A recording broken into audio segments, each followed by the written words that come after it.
एक चीज मैं आपसे जरूर जानना चाहूंगा, जब आपने 2002 में जब ये टर्निंग जब आपने सोचा, ये रिग्रेट वाला पॉइंट आया या जिस समय आपने दोबारा कंटिन्यू करने का सोचा कि हाँ इंडस्ट्री ठीक है इसी में कंटिन्यू करूंगा, तो क्या आपने सोचा था कि जो सफलता आज आपके पास है या जो मुकाम आपने आज हासिल किया है उस समय वो एक्सपेक्ट किया था, या कभी जब शुरू किया था इंडस्ट्री में आपने कदम रखा था, कभी ऐसा एक्सपेक्ट किया था?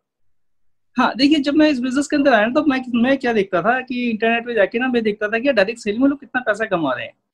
तो जब मैं देखता यार डायरेक्ट सेलिंग में तो लोग जो 10-10 करोड़ रुपए महीने की इनकम भी ले रहे हैं। और एक्चुअली रवि जी क्या हुआ कि जब मैं एक बार ऐसे टीवी के आगे बैठा हुआ था, तो एक बार क्या, मैं शाहरुख खान का की पिक्चर मुझे बड़ी अच्छी लगती थी, है ना। तो अब मैं सोचा शाहरुख खान कितना बड़ा हीरो है, कितना बड़ा एक्टर है। एक्चुअली क्या हमारे पास जितनी नॉलेज उसके हिसाब से हम लोग सोचते थे। तो मैंने कहा यार कितना सारा पैसा उसके पास। अब एक दिन एक इंटरव्यू आया करण जौहर जी का, तो पता चला कि करण जौहर जी जो शाहरुख खान है उसकी पिक्चर बनाते हैं और उस वक्त उनकी 24 साल थी। तो मैं शॉक्ड रह गया कि मैंने कहा मैं जिसका फैन हूँ उसकी जो पिक्चर बनाता है वो उनकी उम्र 24 साल है, और रिजवान तू भी तो इसी एज का है। कि तो कर क्या यार, कर क्या रहा है यार, आखिर बड़ा कैसे बनेगा। उनके पास भी तो 2 हाथ है, उनके पास, और तेरे पास भी 2 हाथ है, तेरे पास भी ब्रेन है, उनके पास भी एक ब्रेन है, आखिर वो भी तो ह्यूमन बीइंग ही है, वो भी तो इंसान ही है ना। आखिर वो कैसे बड़े बने। तो उसको लेके जब मैं करने लगा बिजनेस को, तो मैं बड़ी सोच के साथ आया। लेकिन फिर क्या हुआ ना, लोगों ने मेरा जो मजाक उड़ाना स्टार्ट किया, रिजवान खान इंजीनियर थे, है ना, ये डायरेक्ट सेलिंग में आ गए, अच्छे खासे इंजीनियर थे, ये पता नहीं क्या क्या काम कर रहे हैं, घर घर जाके किटों को बेच रहे हैं। और यहाँ तक कि फिर जब मेरे जो आसपास के जो लोग थे उन लोगों ने मेरा मजाक उड़ाना स्टार्ट कर दिया। जो मेरे बहुत शुभचिंतक थे उन लोगों ने खिल्ली उड़ानी स्टार्ट कर दी। मैं घर घर में जाके जाता था, प्लान को बताया करता था, और लोग बहुत ही मतलब बहुत हीन दृष्टि से देखा करते थे। और जैसा सबके साथ होता है। हाँ हाँ, जो तो बहुत हीन दृष्टि से देखते थे। और यहाँ तक कि मेरे दोस्तों, मेरी जिंदगी में जब जी एक ऐसा टाइम भी आया ना कि जब मैं बहुत एक्साइटेड था, बहुत मोटिवेट था, मैं किसी के घर में गया और उस व्यक्ति ने ना मुझे घर से बाहर निकाल दिया। एंड आई वॉज वीपिंग, मेरी आंखों से आंसू निकल रहे थे। मेरे को लगा कि यार क्या कर लिया तूने रिजवान। लेकिन बात हुई है ना कि अगर मुझे आप यार देखो, फिर वही है कि चैलेंज अगर दे दिया ना तो एक्सेप्ट किया फिर मैंने किया, और वो फिर वापस करके दिखाऊंगा यार, करके दिखाऊंगा, अब तो करके दिखाऊंगा। सही सही, बहुत बढ़िया बहुत बढ़िया। सर एक चीज और बताएं, जैसे हम लोग एक बहुत लोकल लैंग्वेज में अपने यहाँ पे एक बड़ी फेमस कहावत है जो घरों में अक्सर सुनने को मिलती है कि जहाँ 4 बर्तन होंगे तो वहां पर शोर तो होगा ही, आवाज तो होगी ही। और डायरेक्ट सेलिंग में तो टीम ही बहुत बड़ी बड़ी होती है, और आपके लेवल पे आके तो बहुत बहुत बड़ी टीम होती हैं। तो आपस में टीम्स में, या कभी अपलाइन डाउनलाइन में, या कभी डाउनलाइन के का अपलाइन की प्रति, या कुछ 2 ग्रुप्स का आपस में छोटा मोटा कुछ मनमुटाव या इस तरीके से कुछ चीजें होती होंगी। तो आपको क्या लगता है कि मिलकर के साथ चलना कितना जरूरी है, और अगर इस तरीके की जब फ्रिक्शंस आती हैं तो आप कैसे उनको संभालते हैं? देखिए, मेरा ये मानना है कि जब भी हम लोगों के साथ काम करेंगे, एक परिवार के अंदर हम लोग हैं, है ना, तो एक परिवार में मुखिया होता है, बाकी सब लोग अलग अलग होते हैं, और सबके जो माइंड होते हैं वो अलग अलग होते हैं। तो जब हम एक परिवार के अंदर एक सोच के साथ नहीं चल पाते, तो वो तो एक डायरेक्ट सेलिंग है जिसमें सब लोग आते हैं, और सब लोग अलग अलग सबकी अलग अलग एजुकेशन होती है, सबका अलग अलग फील्ड होता है।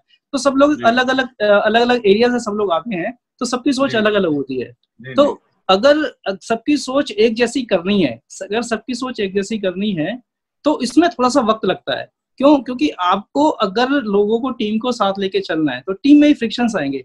जैसे ही टीम में फ्रिक्शंस आएंगे, तो टीम में फ्रिक्शंस आने का जो मेरा मानना है एक कारण है, उसके पीछे सबसे बड़ा कारण आता है कि कहीं ना कहीं एक ईगो होती है हमारे मन के अंदर, हर इंसान की है, और होनी भी चाहिए, क्योंकि लीडर वही इसके अंदर एक ईगो है।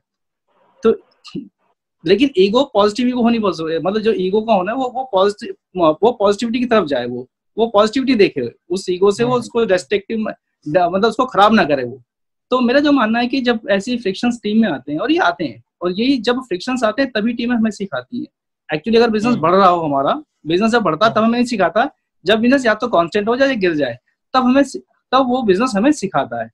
तो जब टीम के अंदर फ्रिक्शंस आती हैं, तो उसको पर्सनली मेरा जो, मैं कैसे काम करता हूँ, तो जब ऐसी कोई ईगो आती है, तो सबसे पहले हमें ये देखना पड़ता है कि जिस व्यक्ति के साथ कहीं ना कहीं अगर कहीं ना कहीं फ्रिक्शंस आए, तो उसकी कोई ना कोई तो जड़ होगी ना। जैसे एक पानी उबल रहा है, तो पानी उबल क्यों रहा है? क्योंकि उसके नीचे एक आग है, ठीक है, और आग कहाँ से आई? सिलेंडर से आई है, और जो आग जली है कहीं ना कहीं वो माचिस की तिल्ली है, लाइटर ने उसमें चिंगारी भड़काई है, राइट। तो हमें सबसे पहले रूट पे जाना पड़ता है। रूट पे जाने का मतलब क्या है? जहां पर किसी के साथ भी, अब क्या होता है, जब फ्रिक्शंस आते हैं उसके भी कारण होते हैं। या तो इंसान क्या करेगा, चीखेगा, चिल्लाएगा, या क्या करेगा, एकदम चुपचाप हो जाएगा। तो हमें जहां पर ये चीज हुई है वहां पर जाना पड़ता है। जब हम वहां पर जाएंगे तो हमें क्या करना पड़ता है? इसको सुनना पड़ता है।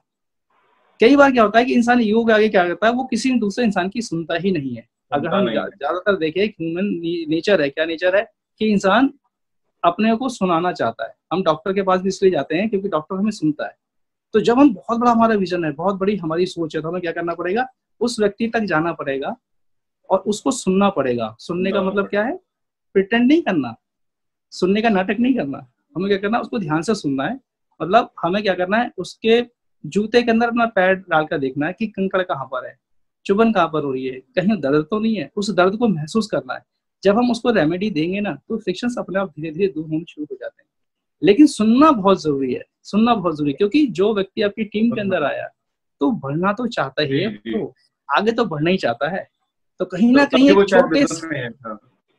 छोटा सा कारण है, कहीं ना कहीं एक्चुअली होता क्या है, हम लोग सोचते हैं कि लोग बिजनेस लेकर आए, है ना, बिजनेस आ जाए। अगर हम लोगों को बना लेंगे, अगर हम लोगों को बिल्ड कर देंगे तो बिजनेस अपना बिल्ड हो जाएगा। हम बिजनेस बिल्ड करने की कोशिश करते हैं, अगर हम लोगों को बिल्ड कर रहे हैं तो लोग अपना बिजनेस लेकर आ जाएंगे। यहाँ पर क्या होता है, एक इंसान एक व्यक्ति नहीं है, वो एक इंडस्ट्री है। एक इंसान 200 करोड़ 300 करोड़ का बिजनेस लेकर आ जाता है, लेकिन उसको संभाल लें एक बार, इंसान को संभाल लेंगे तो टीम अपने आप समझ जाएगी, अपने आप समझ जाएगी।